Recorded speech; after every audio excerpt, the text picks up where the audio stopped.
Ayaw mo ba na mag-aral? Ayoko. Pala-aral ka, tito. Sira ka ba? O ano? Yung grammar. Na-master mo na ba? Ano ba yung grammar? Aksaya lang sa oras na turuan ka!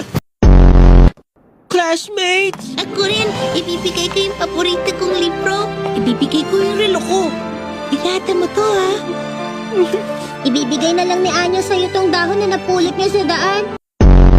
Ito munang pagkaabalahan mo. Ginagamit namin to sa examinations. Pinapalagay namin itong mga laruan na to sa mga pasyente sa kahit anong paraang gusto nila. Masayang gawin to. Mukhang boring. Nakita mo ba si Lloyd kung paano niya gawin yung hampas therapy na nakakabilib?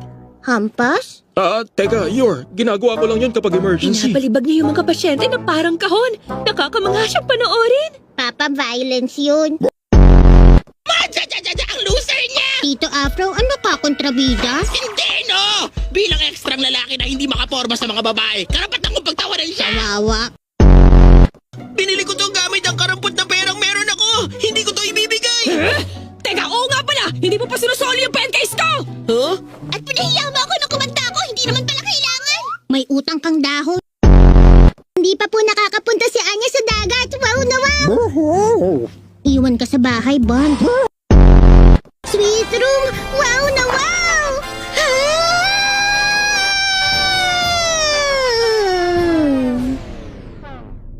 Nagkamali tayo ng pinuntahan. Kulungan to eh. Hindi dito yun. Dito yun. Papa, bilisan natin maglibot-libot bago pa tuluyang lumubog ang balon. Dahil ako sa Sickle and Chain Barnaby. At kahit kailan hindi ko pinapatakas ang target ko. Siya si Sickle and Chain Barnaby! Sino yun? Ayos! Ang ganda na palabas nyo!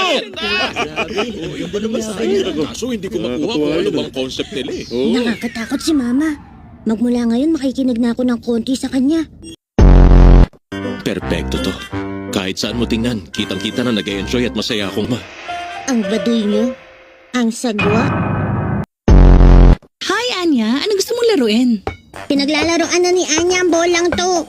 Oo, tama ka. Ang galing mo naman. At magsasawa din ako. Sawa na. Gusto mo libutin bahay ni Anya? Oo nga pala. First time ko makapasok sa bahay niyo. Ito ang living room. Ano? Hindi ba ito storage space na nasa harapan ng pinto niyo? Ito ang kwarto ni Anya. Hala, mas masakit pa to kesa sa doghouse ng baby whistle ko. Nakakahinga ka ba dito? Huwag ka na nga lang maglibo.